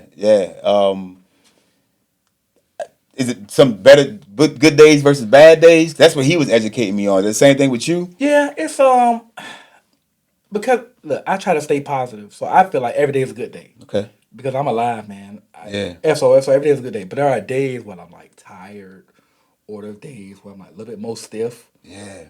So that's why I say I try to move as much as I can. Mm-hmm. You know what I mean? I don't like sitting at a desk and stuff like that, which is my job right now, which is crazy. But I try to get up and go do something. And it has other complications as well. But those are just small things. You know what I mean? I walk with a limp, of course. Mm-hmm. I drag my left leg, which I'm planning to get a brace for that. Okay. So I tell people, man, thank God for VA. Thank God for TRACARE. Yeah. Because I can only imagine that if I did that, if I wasn't in the military and I was diagnosed, I'd probably dead. Because how could I afford the treatment? How could I afford all the things that come with that, man? So, I'm not trying to get on no political soapbox. Yeah. No. But healthcare is important. Oh, it's healthcare. It's so important. Get healthcare, man. If you can, man. Yeah. Try to do whatever you can to pay for it. And I'm talking to anybody, man. Anybody. Yeah. You know what I mean? Hopefully your job carries it or give you insurance, but we need it, man. It is important because I cannot imagine where my life would be if I did not have health care. You know what I mean? And I think some people in my life too, man, because I was pushing, man. Yeah. You know what I mean? Been on the floor. I was not about to go get no MRI. Right, because now you got to think. You're in this space like, oh, now they diagnosed me with this, so my career. Yeah, career. Yeah, career. So that was rough, man, because I had goals. Mm-hmm. I had goals of making LS Master Chief and then go CMC. That want to be my path. I didn't want to make Command Senior Chief. I wanted to make LS Master Chief first and then go CMC. Yeah. But I think I would have done it. You know what I mean? I was on the forward. I was doing, Yeah. I want to people like, I get progression, right? Like, you just get to the ship. The people who are already in position, they're gonna make it. The next people gonna make it, and then your time gonna be your time. So I'm sure that I would have made Master Chief eventually if I had just kept doing what I was supposed to do. Right. But right before I went to get the MRI, or I went to talk to Agent 2, I had dinner, man, with me and my wife are kind of like our accountability partners, right? You know, man, they're a married couple. They've been married like 12, 13 years. Okay. They always talk to us. And, we sitting there having brunch, man. And, my wife, she talking about me and my health. And she's like, yeah, he need to go to, that man, he need to take care of himself. And then the dude and his wife, man, he look at me and he like, yeah, man, you need to take care of yourself, man. You got this wife right here, man. You got you know what I mean? You got a lot going on. So that was the moment when I'm like, and then we was about to go to Jamaica too. So I'm like, as soon as we leave from Jamaica, I'm gonna go Yeah. Scheduled this MRI. So that's what I did, man. So Yeah. I thank God that I had that I had people in my life, because I was already thinking about the next eval and all these things. Really? I'm in this pain. Yeah. I'm in total pain, man. You in pain physically, and mentally you in pain because you like, I want to keep going. Yeah, I want to keep going. Yes, that was the thing, and it was rough, man. But I'm glad I had those conversations, and I'm glad I had people in my life who will tell you the truth. That's right. This is what you need to do. That's right. Because it wasn't even, because they not in the Navy. They don't know nothing about the Navy. They just like, look, you need to be there for your wife, man. Yeah. You know what I'm saying? Yeah. Like your wife, she man, she needs you. Yes. So that's kind of how they went, man. So I'm blessed. That's good, man. I'm blessed, man. That's I mean, good. it was a little rough. It was rough. I'm sure it was rough mentally. Man, you know what I mean? Yeah, because you're like, wow, I'm finally getting my stuff together doing this Navy thing. Yeah. It's feeling good. Yep. You know, I'm riding it, and bam. Yeah, but at the end of the day, you got to look at some things. Now you got time to spend with your daughter. Oh man, you can't. Like you know, like you there.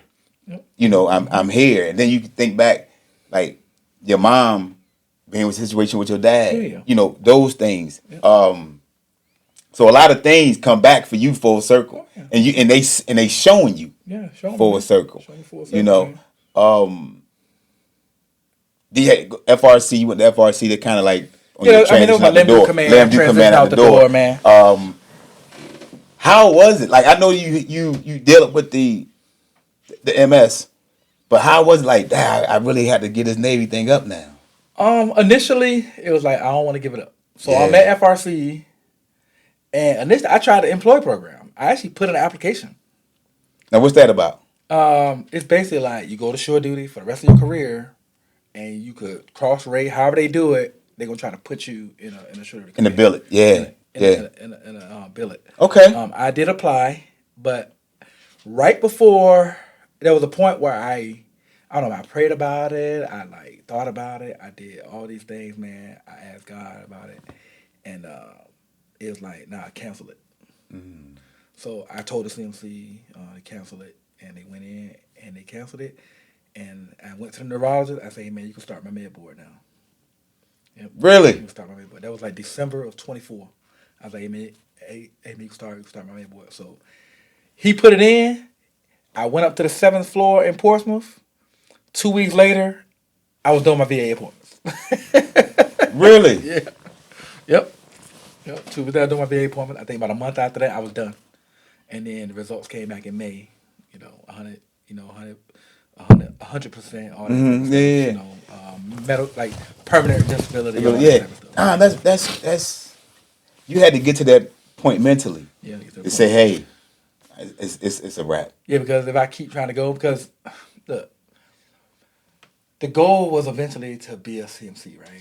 So it was like, what am I going to employ just to say I'm in the Navy? Yeah. Like do the employee run just to say I'm in the Navy. I'm already over 20. Yeah. I was literally just gonna only say, hey man, I'm just gonna continue the Navy.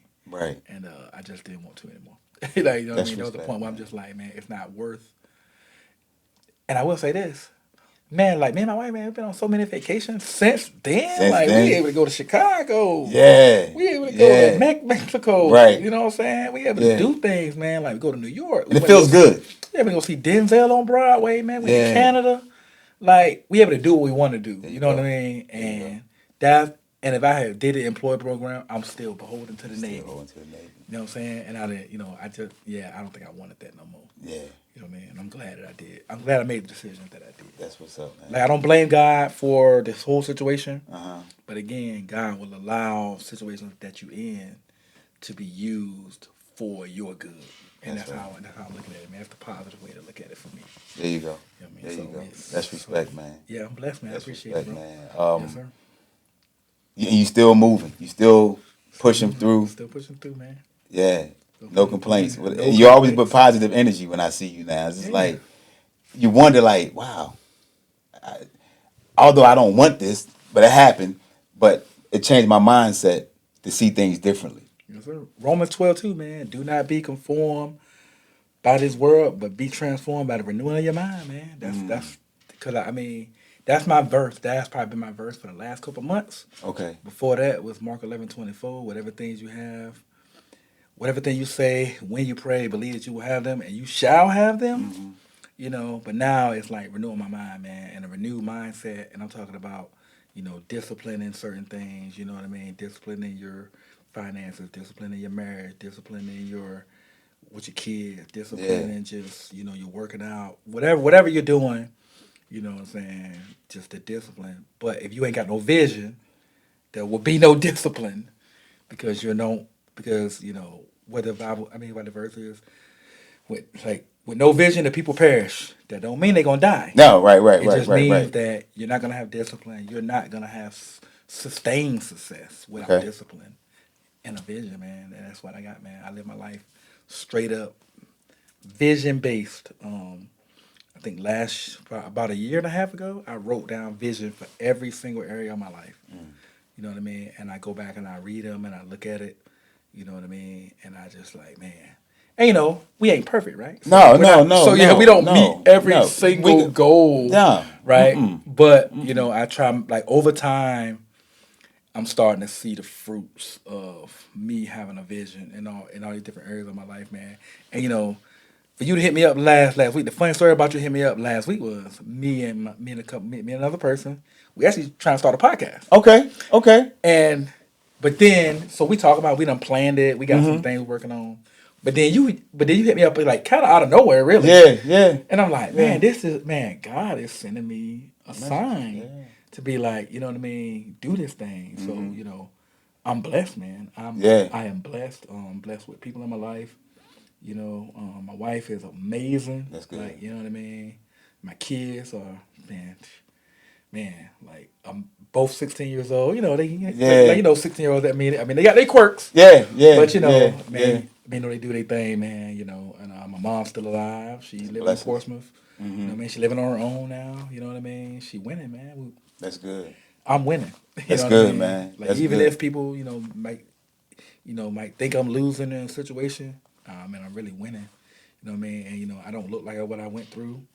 You know what I mean? Even when there's storms, Yeah. you'll never know. You know I what I'm feel it. saying? I feel you. I feel you. I feel you, That's man. how I go, man. That's good. That's real good, man. Yes, sir. Hey, man, thank you for coming through, Yes, sir. Thank you. telling that story, man. Podcasting, you'll be great at it. Yes, sir. You'll be great at it. If you need help, tips, whatever, talk to me. Thank you, man. You know, I just think it's cool. It really helps me with my mental health and my therapy. This helped me with mental health. Yeah, Like this yeah, was like therapy. Yeah, Because some of those stories yeah. I never told before. That's right. And I definitely never told them publicly. I got you. You know what I mean? Because even like with the MS, I've never went totally public with the MS. Really? I didn't mention it at my retirement ceremony. You know what I'm You saying? never did. I never mentioned it. You never did. I never mentioned it at my retirement ceremony. I don't like. I tell people like if it's like, maybe at church or I can understand. a restaurant like that. Yeah. You know what I mean? And it's not like I ain't never went on Facebook like, I was diagnosed with MS. Right. and this happened, boom, boom. Right. You know what I mean? Like no social media. You know what I mean? It's kind of more like. You living like You know what I'm saying? I just live my life, man. I live my life. Saying? You know what I mean? Yeah, I know it's there, but because I don't want people to feel sorry for me. respect. And it's not because I'm like prideful or anything. Because like I say, to me, I'm already healed, man. Like I say, to me, I feel like in a couple years, or even now, really, they're gonna do an MRI and it's gonna be gone. There you go. You know what I'm saying? That's the way I'm looking at it. Like one of these, like one time I'm going there, I'm gonna have an MRI, and they're gonna be like, man, there are no more signs of MS. No more signs.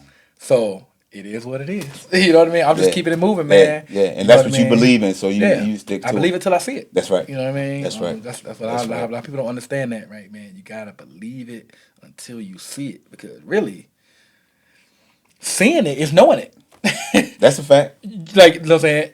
Like if I can see something, I know it. I know it. I can smell it. Right. I can see it. I can touch it. Right. You That's ain't gotta believe That's it. belief. Right. Like, you don't have to I believe it know no what more. I witnessed. You I know know what what I'm I saying? witnessed and smelled. Yeah. Yeah. Like, you know what I'm saying? Like, you don't gotta believe it no more. Right. You know what I mean? So, I believe that I am healed. Things are great. Even in the storm, man. Like that is the thing, man. And I leave it like this, man. And, I used to say this all the time to my sailors and people.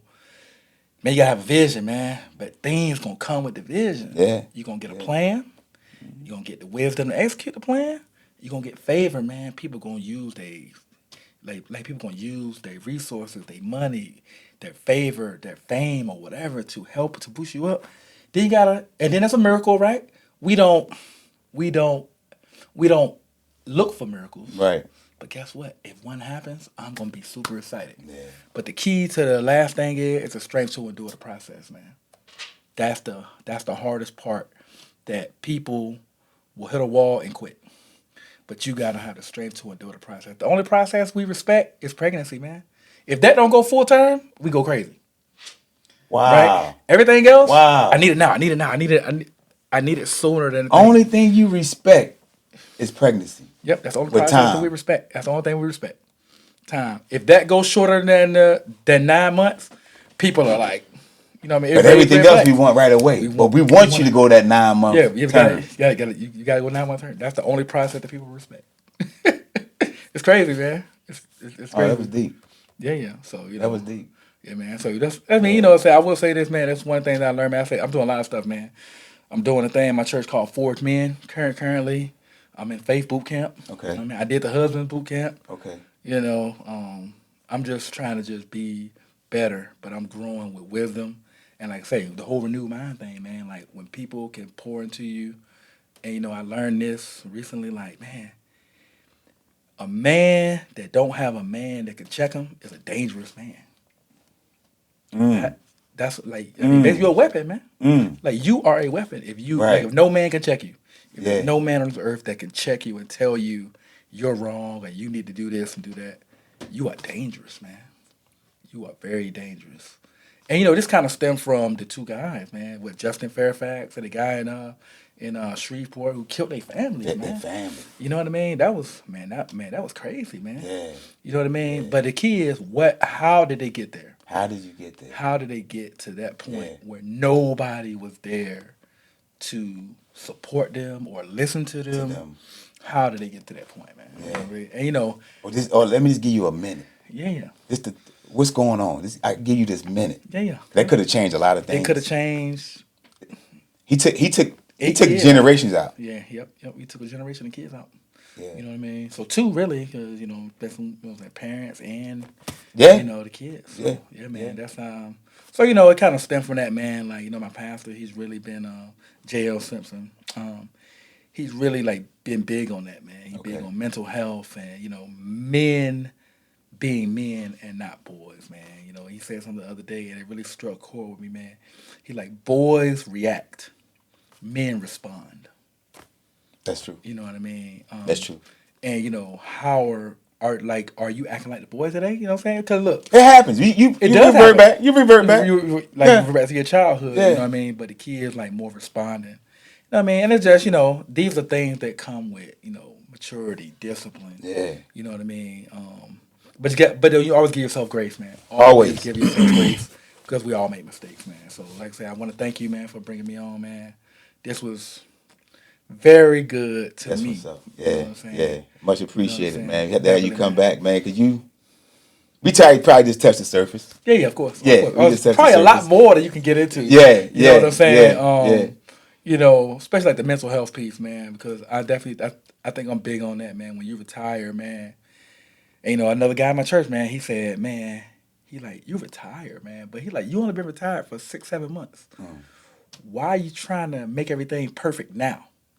He's like, you're trying to make everything like you got to be at a certain spot. Like, don't worry about being in a certain spot.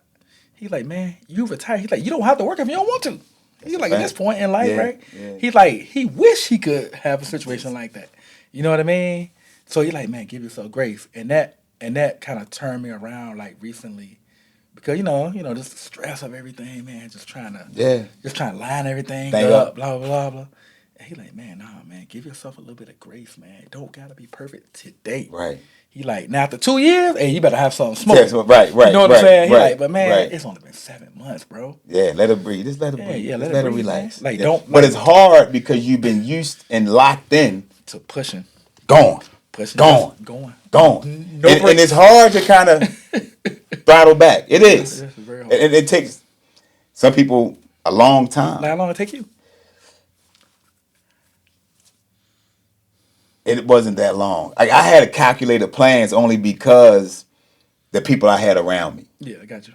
I had a group of people that retired well before me, and I'm with them all the time. Yeah. So I see how they move, Yeah. you know. And they're the same people that kind of got me back in line, like when I was like that young chief. Like, oh wow, okay, these are the people that I need to be following and doing what I need to be doing. And it's a group of us, and everybody kind of have their own flavor, Cool. and you just pick from that flavor and build your own. So, me retiring, I went to work right away, Yeah. thinking I had to, Yeah. because I seen most of them do it. Yeah. But one guy out of our group, he was the only one that didn't go back to work. He waited like a year or two. It didn't work. And then I'm working, and I'm like, how much money do I really need? like how much money do you really need? Like how much are you got it, but I'm at work, so I can't even spend it. Yeah. So it doesn't make sense. Yeah, I got you. You know, so now I just like, you know, hey, I always like to help people and talk to people. Yeah. So that's where the podcasting comes from. Gotcha. So this is my job, you know. Gotcha.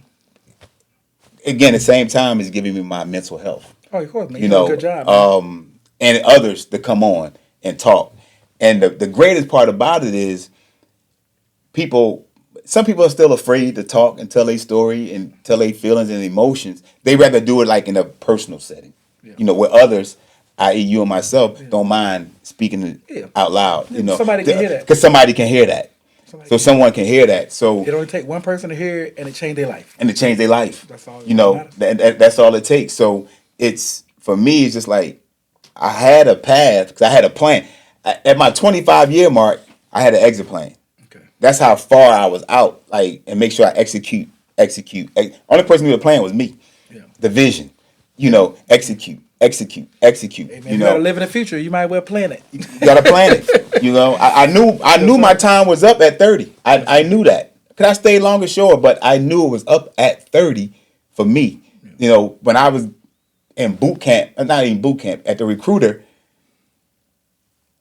and I'm looking at the pay scale, I said, oh, I'm doing 38 years. I'm gonna go from this E2 up to this O10. Don't know how I'm gonna get there, but I'm looking at the chart, and I said, oh, we go out to 38. Oh, that's me. Yeah. You know, not knowing how I was going to get there, but I knew over time, again, like, oh, it's time. And I understood the change that the Navy or the military as a whole go through. You can't stay in forever and thinking why are they doing this? Why are they doing it? Back in my day, we didn't do that. Yeah, you got to move with times changed. You got to change with time. You know, hey, you wasn't even a dungaree guy. I don't even think you was in utilities. I was in utilities for like 5 years. 5 years, okay. But right after that, it switched. Yeah, it switched. You know, so all of those things, you know, you can't stay forever. You know, you got to be able to say, hey, I got to jump out there. But everyone's afraid to jump out there. Yeah. Because especially if you were being a part of something for 20 plus years, that's what you know. Yeah. I don't care if you from the same area, you really ingrained to the people that you've been working with in the military. Yeah. That's your family. Yeah. Granted, you right here and you know, and Hampton Roads, and your family is in the area. Most of my friends and family, the people I hang out with the most now, are all either military or ex-military. Simple. Simple. You gravitate to them because the stories and things that you go through, they all pretty much went through the same. So that's what my transition it helps. I'm still transitioning. I don't like to say really retired anymore. I'm transitioning. Yeah. I'm transitioning now to the place of peace. You know, like I just don't like you said, boys react and men respond. Yes, sir. And it's, again, sometimes we go back, but the majority of the time, I'm just responding off your energy, and it's like, okay, I'm cool to go out to the beach by myself and just hang out and just watch the waves. You know, and be at peace. So it's a process that a lot of us have to get there on our terms. Yeah. On our terms. Yeah. You can preach, but you have to get there on your terms. Yeah, like, because a lot of people put pressure on you. A lot of people are trying to put pressure on you to do this or move that way. Mm-hmm. And I think I'm starting to get adjusted because I'm around a lot of men who aren't in the military, who don't know none of my best, especially in my church, right? Yeah. those guys don't know a lot about the military, and a lot of older guys who were in the military, but they're like way more mature. Yeah. You know what I mean? I'm telling they in they late 50s, 60s, right? Uh-huh. They telling me like, hey man, just chill. Man. You good? They like, man, you can collect SSDI if you want. You can go back to school. Yeah. That's enough. It's a lot of opportunities, man. It's a lot of opportunities for you just to be at peace. Yep. And don't have to worry about nothing, man. You don't have to worry about anything. So I mean, I'm moving toward that. Yeah. Not quite there yet. Man, but take your time. But you'll know when you're ready. Yes, sir. You'll know when you're ready. Yes, sir. Appreciate that. Yeah, man. But again, man, thanks for coming through, blessings, Thank and making this happen, man. Thank Again, you, if you need help with anything, by all means, just get at me. Yes, sir. I got you. My last question for you is, I would like to say, the military taught you what? The military taught me specifically. Yeah. I think that you can overcome anything. And it's actually me overcoming the things that I went through in the military that's helping me realize that the military pretty much teaches you that you can overcome anything, that things are not as bad as they may seem in the moment, right? We got to stop living in the moment, man. We got to live like for the future. Yeah. You know what I mean? The future, you got to look at the future as now. That's right. Right? Whatever you want needs to be now. Man. Call it now. Because a lot of people go through the military, man, they're like, man, that's where a lot of mental health problems come from. Because you're worried about the future when you need to bring your future to now. You know what I mean? And then, because you want to be happy, you want to be joyful, right? You want to have these good things, bring it now. And then just believe that regardless of what is happening around you. And I know look, it sounds so simple. You know what I mean? Me saying it, because if it was simple, everybody would be doing it. Everybody be doing it. But you have to, again, you have to renew your mind, man. Like, once you renew your mind, like I said, I listen to Miles Monroe, and he talk about literally renewing your mind. Yeah. I know Eric Thomas talk about it, Les Miles. Yeah. What you say matters, man. Yeah. Like, what you're saying about your situation, it can't be, like, you can't be like, it's just like this, right? If I have a headache, right? A lot of people be like, man, my head is killing me. Mm-hmm. That's what people say. That could turn into something else because your words are like seeds, man. Like, your words are seeds, man. And guess what? The seed, whether you say something good or bad, the seed get planted. Like, and it's going to grow into something. It's there. It's going to grow into something. Yeah. So you got to start saying what you want, not what's actually happening, man. And look, that don't mean don't take no aspirin either. Take the aspirin, man. Yeah. Take the aspirin because that's going to fix the natural symptoms. Mm-hmm. But, in the spirit, man, you gotta be locked in. There you go. You know what I mean? And when you're locked in the spirit, man, nothing can stop you. There you go. You know what I mean? So thank you, man. I really appreciate it, bro. For sure, man. Thanks for that answer. Thanks for the answer. Yes, hey, man, thanks again, my guy. Yes, sir. Thank you, man. I appreciate it. It's all love, man. Hey, at ease. We here to stay forever. Thanks for coming through, Don. Yes, sir. Thank you. Peace and love. At ease out.